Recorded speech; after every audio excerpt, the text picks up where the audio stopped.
L'animal que nous allons voir ensemble aujourd'hui est parfois victime d'une mauvaise réputation.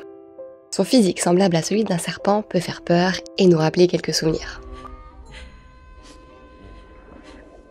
Il existe plus de 200 espèces de murènes réparties dans presque toutes les mers du globe. C'est la murène dite commune ou brune que vous rencontrerez principalement en Méditerranée.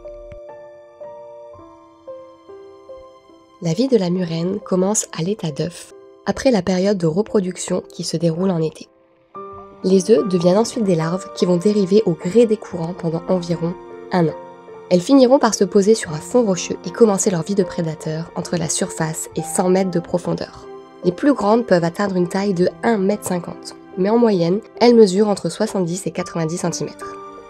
La murène est très facile à reconnaître. Sa ressemblance avec un serpent et sa grande bouche qui peut s'ouvrir jusqu'en arrière des yeux impressionnent. Les dents sont tranchantes, longues et pointues à l'avant, petites et coniques à l'arrière. Et pour entretenir ce magnifique sourire, elle a son propre dentiste, la crevette barbier. Cette dernière se nourrit en nettoyant les dents de la murène. C'est un beau travail d'équipe. Et avez-vous remarqué ses narines ? Elles forment 2 tubes qui dépassent de son museau, munis de cils qui lui permettent de sentir. Et oui, la murène sent l'eau, comme d'autres poissons d'ailleurs. Mais elle a un flair infaillible qui va lui permettre de repérer ses proies et les capturer. Son corps dispose d'une seule et unique nageoire. Elle n'est donc pas très bonne nageuse. Sa peau est lisse et couverte d'un mucus qui la protège quand elle se glisse dans les petits espaces rocheux ou à l'intérieur d'épaves pour se cacher.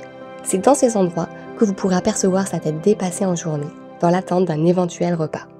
Si aucun poulpe, calmar, sèche, poisson comme les sars ou même crustacés ne passe par là, elle sortira de sa cachette à la nuit tombée pour aller se nourrir. C'est le moment idéal pour un prédateur, presque aveugle mais à l'odorat surdéveloppé pour passer à l'attaque.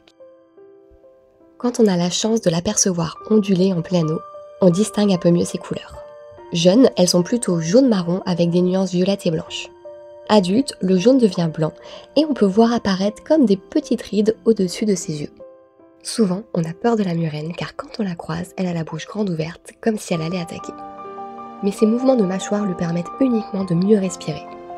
L'eau entre par la bouche, passe au travers de ses bronchies, puis ressort par de tout petits orifices arrondis à l'arrière des yeux. Mais attention, ce n'est pas une raison pour aller la déranger. Si elle se sent menacée ou attaquée, elle peut mordre et sa morsure est douloureuse. Il reste encore beaucoup de choses à découvrir sur les modes de vie de la murène. Mais on espère qu'au travers de cette vidéo, on aura rendu cet animal un peu moins mystérieux. Et bien sûr, si cette vidéo vous a plu, n'hésitez pas à partager, liker et vous abonner. Et nous, on vous dit à bientôt pour de nouvelles aventures sous-marines.